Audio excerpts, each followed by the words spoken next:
Howdy. Okay, so this video is going to be, well, at least I'm going to start off with a bit of clarification. I did not watch my videos.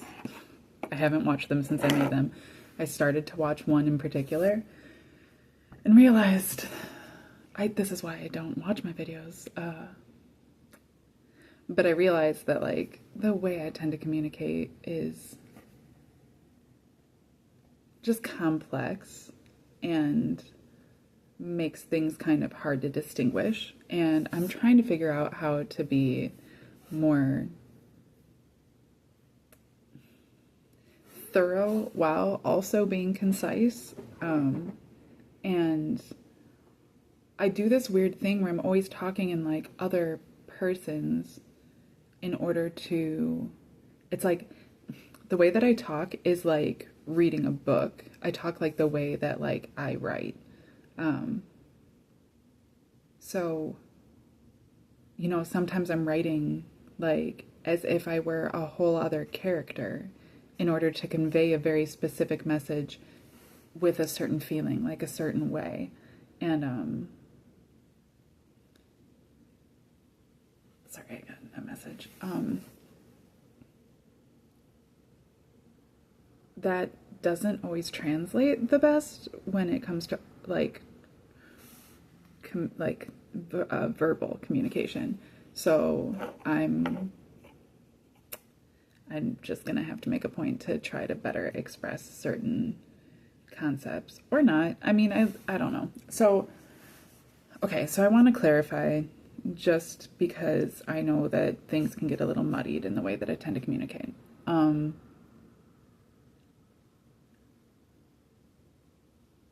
So when I start talking about the matrix theory, and when I'm like, I just started this series, right? I would like to like break it down and get into a lot more other things that have nothing to do with Christian conservatism. But the reason there's such a heavy Christian and conservative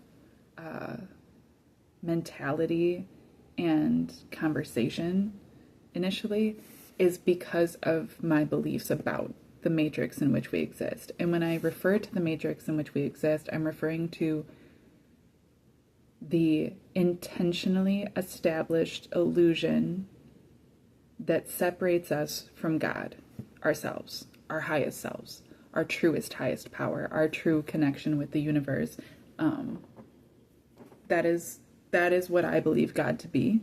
When I'm referring to God from my own perspective, which I haven't quite done yet, I do in bits and pieces. I have when I've like wrapped up these videos and I start like talking about like the importance of a person knowing themselves. But I don't believe in Yahweh. I don't believe in Allah. I don't believe in a physical monotheistic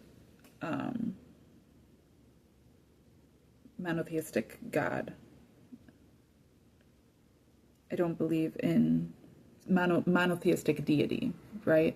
Because God itself is supposed to actually mean something larger than just like a specific deity. Christian conservatism has robbed these things, stolen so much of this, and turned it into something else, okay? That's my issue. That's why I'm so heavy on the Christian conservatism. It's not just because I was raised with that. I feel blessed to have been raised with that so that I could understand it better from the inside. But that was like something the universe did so that I could understand that, not because I am a Christian, because I'm not. And I believe that all religion is used for dualistic purposes. The individual themselves, I believe that religion is a natural effect of progressive society. And so is inherently not evil or good. It's dependent on the individual, and I think that it does tend to serve the individual in that aspect, at least for a time, well. However, I do not believe that Christian conservatism is truly a religion. I believe that it's an agenda. I believe it's propaganda. I believe that it is a system of brainwashing intentionally created and crusaded for the purposes of leading people, again, away from God, away from their connection to their highest self, away from source creator, away from each of us is a creator. Each of us has the power of God within us to create, not outside of ourselves, like procreate, right? I'm not talking about procreation. I'm not talking about having children. I'm not talking about reproduction. I'm talking about production, productivity in of oneself, the capacity to create out of oneself, not to clone oneself, but to be the essence of one's own creation. And the siphon,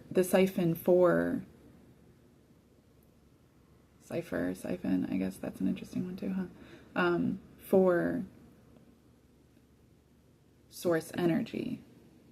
You know, I believe that we are truly energetic beings that are having a physical experience, and that a lack of awareness has led to the capacity for us to be disillusioned as to the nature of that physical experience. And that's where Christian conservatism tends to come in. That's also where Islam comes in often. I've known many Muslims that, just like Catholicism, like it actually serves them very well, and they're good people, and that sense of ritual is a good thing for them. But I also have met Muslims, and I've met Catholics, and I've met other religious people, you know, that it's not just about the ritual. It's not just about the faith building processes. It's not just about it's not being used as a tool to come to a better understanding of oneself. It is a claim to an identity outside of oneself that is projected as more valid than the self itself. And that to me is like, I mean, if there's anything truly demonic or evil in the world, it's that. And that's this power that's been going on for a really long time. It's something that's been going on for a really long time. And that Christian conservatism just happened to be, it wasn't just Christian conservatism, it was Christianity orthodoxy, Christian orthodoxy initially, Roman Catholicism, and Judeo-Christianity, Judaism, but not. It was like a cabal of Judaism that took on Roman Catholicism and created this whole other thing that became conservatism. They all kind of just enmeshed with one another. As far as I'm concerned, like what I've seen in the church is that, like in Christian churches, that's because instead of actually following Jesus, most Christians are following Paul. And I think he was an Antichrist spirit as much as any of them. The Christ spirit, I know like Christ consciousness is a new age term, okay? But the Christ spirit, like what Christ was not Jesus's last name. It was a term for his role in this world. And what a Christ is, we've had other Christs. There's other Christs in other religions, and Christ is just the term for a prophet. Okay, that's just what a Christian prophet is, right? It's a Christ. It's a prophet. It's a messenger. It's the chosen one of God. And the spirit of that is the Holy Spirit. The Holy Spirit is not the holier than thou spirit. It's what allows us to, like, the Holy Spirit was literally given, when Jesus got crucified and then resurrected and then ascended back into heaven, he gave the Holy Spirit. Okay. That's what the Bible says. Also, when I talk about the Bible, like I've said, I was raised with it. I studied it. I very much believed it. So the way I tend to communicate it is as if I believe it, and as if I'm a Christian, and I talk from that perspective. That's because I'm trying to engage with a very specific theology and ideology that exists in my culture, at least, in order to communicate.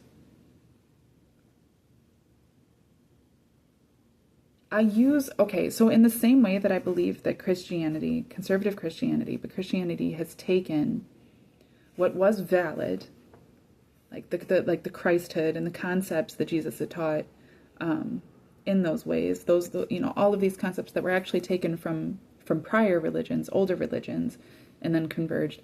But all of those things were valid. All of those things, though, were then taken and purposefully turned around, purposely inverted, purposefully redefined. And, that was the whole point of Satanism even becoming a thing, was to unwind what had been already inverted. And so the inversion of that is actually a good thing. But that's another subject, because generally, especially nowadays, like more and more people that subscribe to Satanism are doing so because they want theological reasoning for their desire to be as hedonistic as possible. I personally am a hedonist, but I don't believe that I need a theology to abide by that. Personally, to me, hedonism to me is equatable more to humanism, in the sense that my own capacity to know myself as an experiential being determines where my pleasure lies and how much of it I give into, and it differs for every person. I think theology tends to muck that up and make it far more ritualized than hedonism should be. Like that, it almost seems counterintuitive to me, and ultimately like an excuse.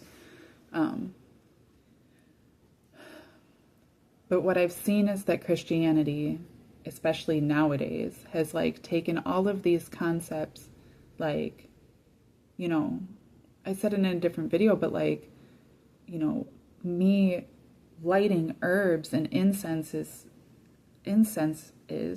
and praying to my ancestors and worshiping the air that I breathe and the ground that I walk on and the sun that brings life to the food that I eat and helps me process the existence that I have. Those things are pagan. But before there was this Christianity and this monotheistic religion, that was the norm. Just prior to the Garden of Eden and the matrix system that was created there. Which I'm not saying that it's a historical thing. I'm saying it in the metaphorical. Prior to that, there was a land east of Eden where people were already engaged in their own forms of worship. That's what I'm talking about. Before the demonization of what was already natural and sustainable came, there was an existence prior to that that was natural and sustainable. And that's what I adhere to. I don't have any religious titles. I don't claim any religious denominations. But I do consider myself a Gnostic. Not agnostic, but agnostic. Agnostic, when you pronounce the G, you're actually referencing something different than when you have the word a or an, and then the word Gnostic with a G. But the G is silent, and there's a reason for that. It's that's why I believe in it too, is because it is so well encapsulated within itself, sustainable that way, right? Agnostics tend to be people who recognize that they are uncertain, don't want to claim any sense of certainty just on the cop-out of faith, but also don't want to claim the arrogance of, I know the truth, and it's this. It's more of an open, I don't really know, I'm open to believing. That's what it's become. It might not be what it always was, but that's definitely what it is. When a person says they're agnostic, generally they're saying, I don't believe in a specific God, but I don't deny that there could be a God. Or I just don't really care too much about it, slightly apathetic to it, or I'm completely open spiritually to whatever applies to my highest power at any given time. I don't think there's anything innately wrong with that. It just isn't what being a Gnostic is. Where a Gnostic is somebody who believes in gnosis and believes in it, and actively, gnosis is the active alchemization of information, data, of information. It is the processing of data actively, purposefully, intentionally. It's alchemy.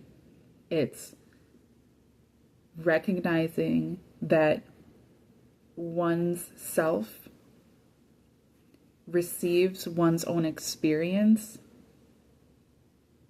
in a way that can't be experienced or received or processed any other way through anyone else, and that there's a personal responsibility to that for that fact, and then taking that personal responsibility. And the more engaged with it you become, the more you know yourself, then the more that you can actually manipulate those things. You're not just actively receiving information and processing it and then letting it work through you. You're actually capable of choosing how you receive, what you do with it, sort of deal. But like my Gnostic beliefs also lead me to, there's nothing in my experience I'm going to deny. I've had therapists tell me that I need to just let the past go and I don't need to keep bringing it up into my current, processing. And I disagree. My past happened for a reason. That's my past. Don't fucking tell me what to do with my past. You weren't fucking me. Like, that literally brought me to where I am today. That is essential in my fulfillment and in my empowerment. And it's just about finding the right tools and ways to process those things so that they're not bringing me down, so they're not limiting me, so they're not holding me back, so they're not feeding into lack mentalities and insecurities. But everything that's ever happened to me, everyone I have ever met, everything I've ever experienced, and every way I've ever felt or thought about it is extremely important to me. It's literally part of my theology. So the reason that I tend to communicate the way that I do, well, like I said, like the G in Gnosticism is silent for a reason. It's equivocal to, is that the right way to say that? The occult. And the occult as a concept is extremely important to me and well integrated in my experience, for the fact that we live in an occult reality, and in part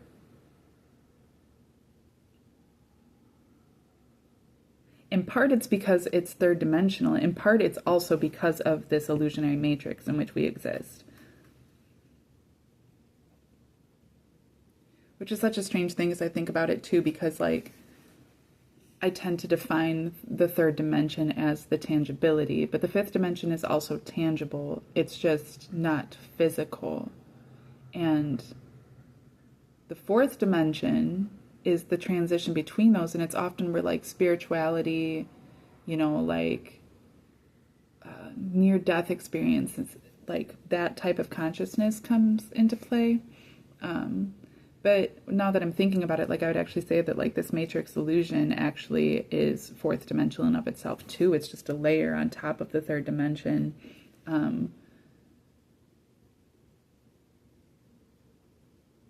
What it actually is that we have a third dimensional, fifth dimensional, synchronized experience happening at all times, but we tend to exist perceptively, energetically in a two-dimensional reality that is being manipulated by a fourth dimensional illusion in order to appear to be third dimensional, which is why we tend to receive it that way. And what that does is it separates us from our fifth dimensional aspect, because it's not truly third dimensional. It isn't truly tangible the way that the actual third dimension and fifth dimension are.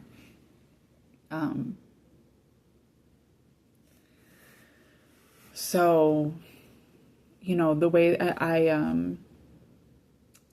I read the Tao, I practice the Tao, that I guess is religion, and I do it somewhat religiously, but not the way, like, I meet so many people that, like, when they do things religiously, like, suddenly, like, now they're in temples and they're in churches and they're reading all of these books by the claimed prophets of those religions, or, you know, apostles, disciples, whatever you want to call them. And I don't engage that way. I let concepts be very loose, and in the way, like I had said with an agnostic, like I do only appeal to the things that interact with my highest power that way. I mean, that's what I at least try to do when it comes to my spirituality. I do not, that's why I never got into Satanism or witchcraft. What I practice that is considered witchcraft is craft, but it's not, I'm not a witch. That, at least, it's the same reason why I say I'm not a Christian. Those things mean something nowadays that they didn't always mean, but because they mean those things nowadays, I am not going to claim them. Because those that do claim them nowadays and I are not in the same camps. And we are not abiding by the same laws.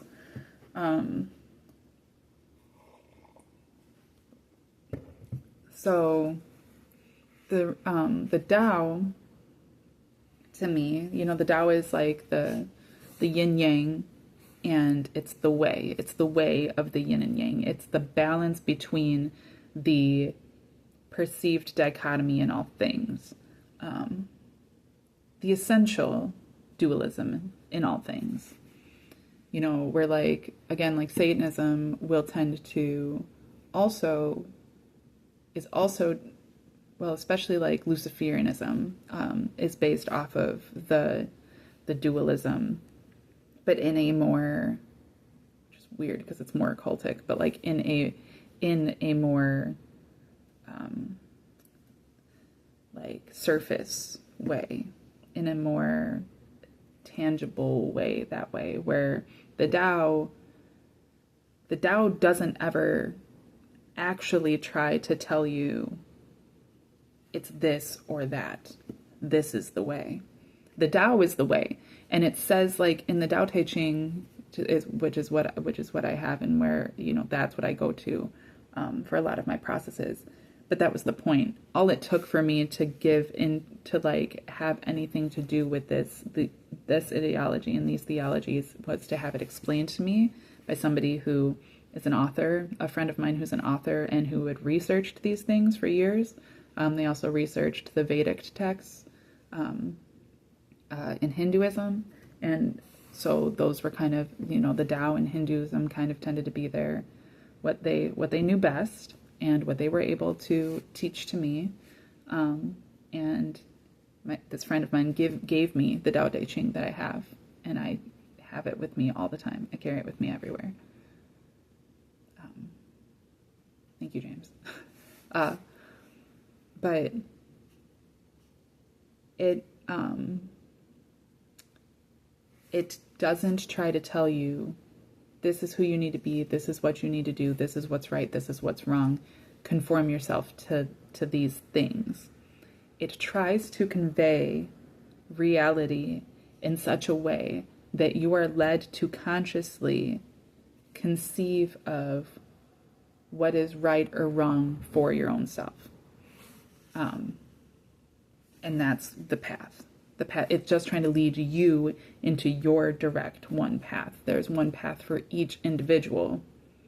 You know, you don't want to be on the path that goes everywhere all the time, doesn't know where it's going, because you will find yourself lost. And you also don't want to be on the path that's just what everybody else is on. You know, there's a path for the individual that leads to where the individual is meant to go. And that is the way. And so it, you know, that's, you know, important to me, like, especially as a Gnostic, where like all of the reason that my belief systems are what they are is because they're the things that appeal to my individual aspect. And what you find, like, even when I was studying quantum mechanics, like in quantum mechanics, there's no equation that doesn't allude to the singularity. However, like, that's what was so great, because like we found the singularity. We came to the singularity within my lifetime, at least mathematically, right? Maybe a lot of people don't know that. That's happened within the last dozen years. Within the last dozen years, we found the God particle in 2012, and the singularity, I mean, I think it was like even like maybe 2014, 2015, 2016 maybe, that we officially were able to determine it mathematically. But it was so funny to me because I already understood that concept long before it became validated mathematically. And I mean, that's kind of just the way that science works. But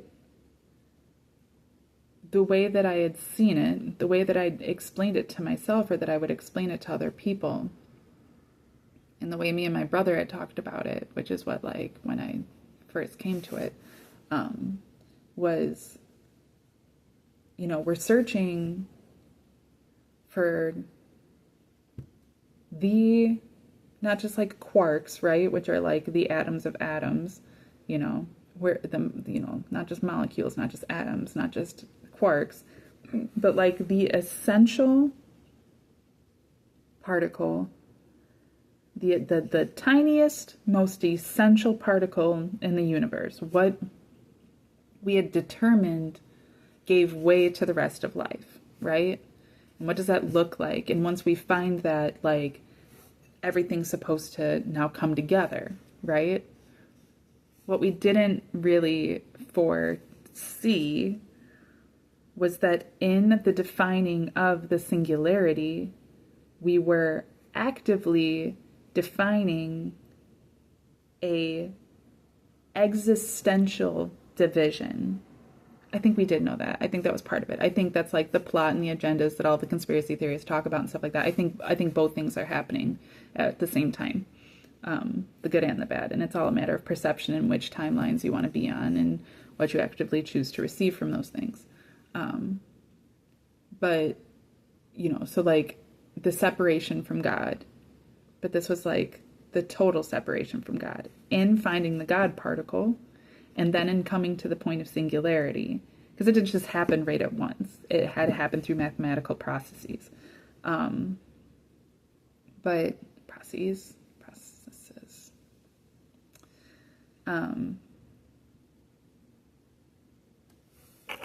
Okay, don't mind the notes I already have on my hand. But like, imagine that this is a blank piece of paper.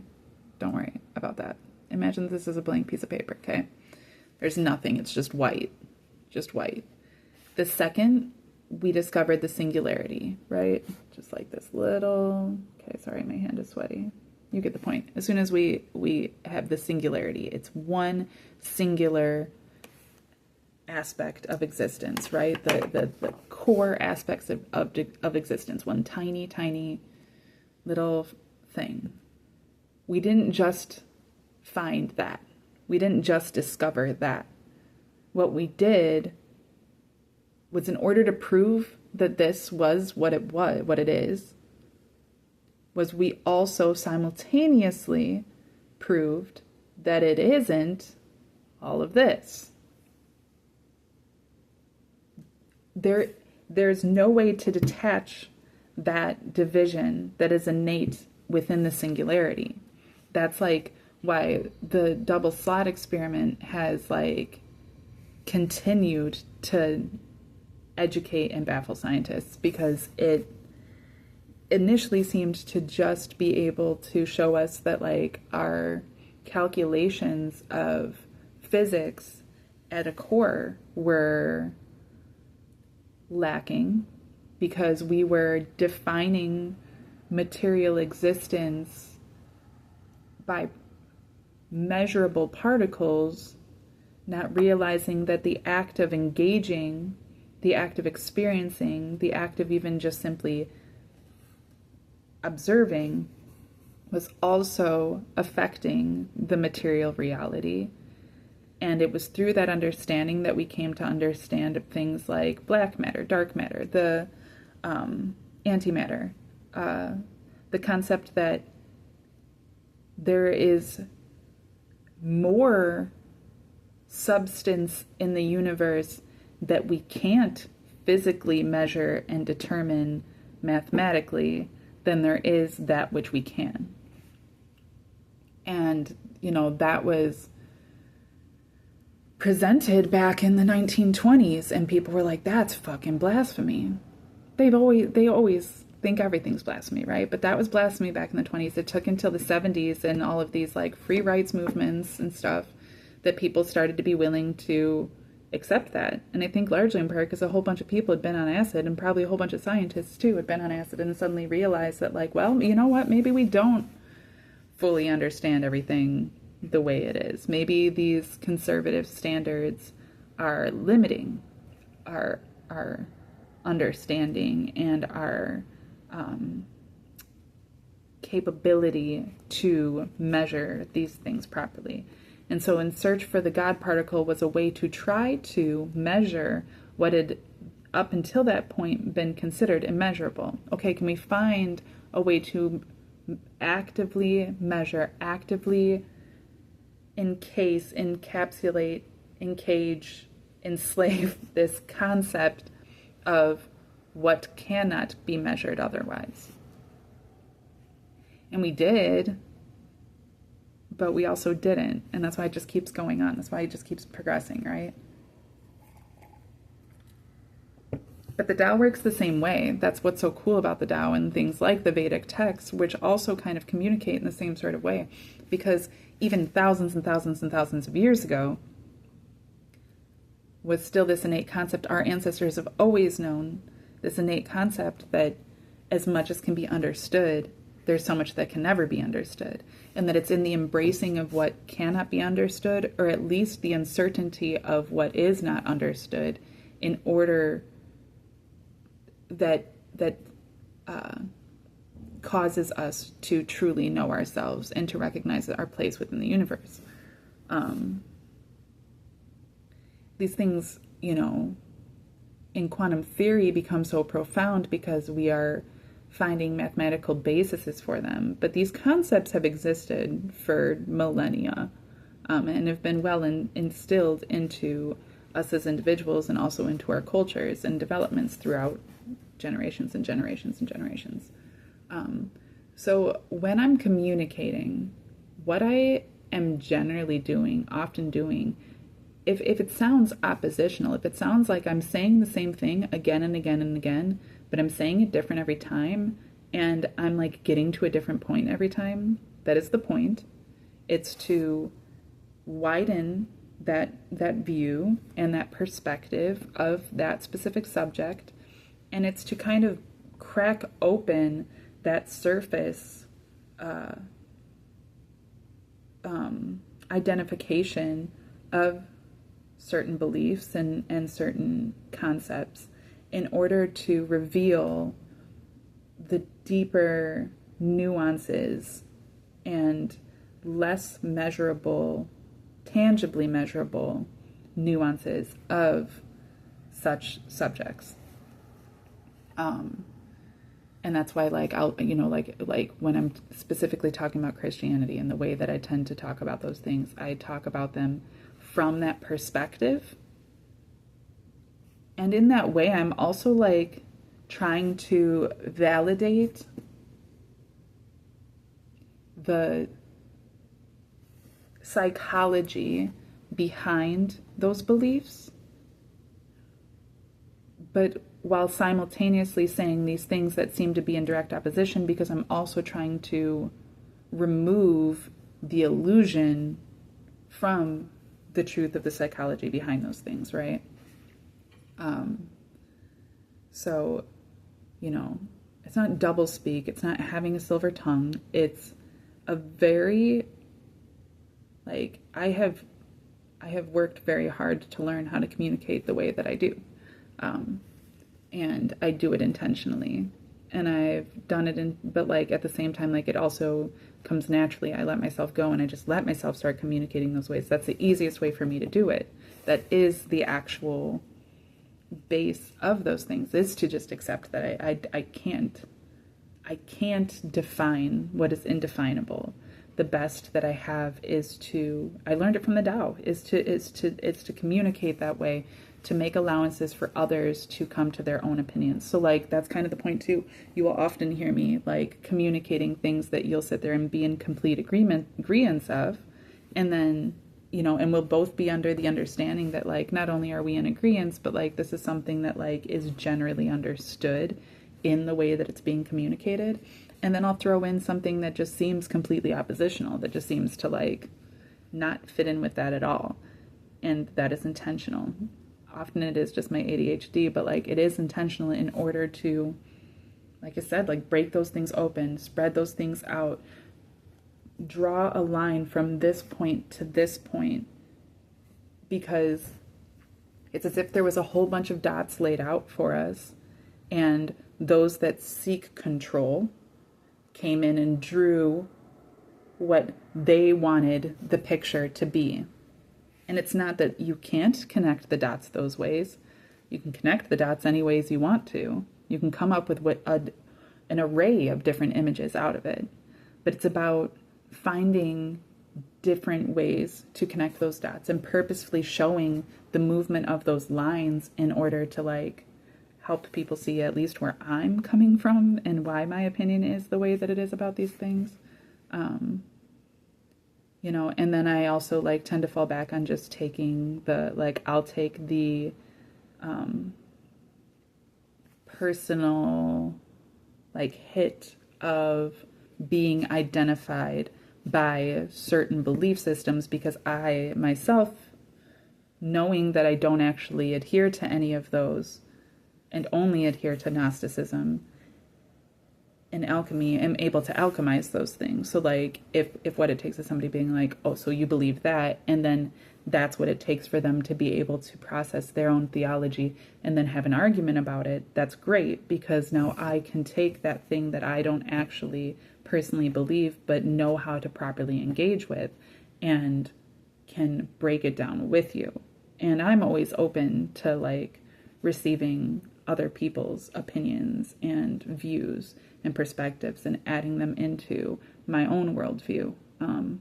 It's something I love to do, because I truly believe that every experience, every person that I know, everything that I've ever been through is essential to my well-being, and that my well-being is essential to the well-being of the collective. So I enjoy doing those things, and that's why I do things the way that I do, and that's why I communicate the way I do. Okay. I think I hit everything I was trying to there. I love this tea. This is my turmeric tea. Turmeric chai. It's so good. It's so good. But it is a detox tea, which makes me have to pee all the time. So I'm going to pause this, and hopefully it stays and I can unpause it when I get back. But just in case it shuts off and I have to do another video, this was a synopsis of where I'm coming from, why I communicate the way I do, why like I've been very heavy on the Christian things. And we'll get back into some more wild theories and whatnot when I get back. All right. know what? I actually have to go do some errands. So I am going to end this here, and I will do another video whenever. Okay, thanks.